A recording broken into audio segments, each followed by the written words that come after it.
I recently discovered these Shameless Snacks. So if you have a craving or sweet tooth, then I would highly recommend these. It is only 70 calories for this whole bag.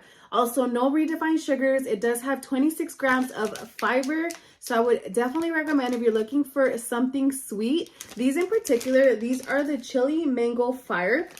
So they're a little bit spicy with a hint of mango. So definitely one of my faves. Absolutely love spicy candy, especially in a gummy form. So these are amazing. Or if you don't like something spicy, but you're looking for something that tastes delicious, then I would highly recommend the watermelon ones. Also, if neither one of these are your flavors, then they do have a variety of flavors to choose from. But take a look, such a great pack. They're individually wrapped. I absolutely love it. And I love that I still could get my sweets in while watching my calories.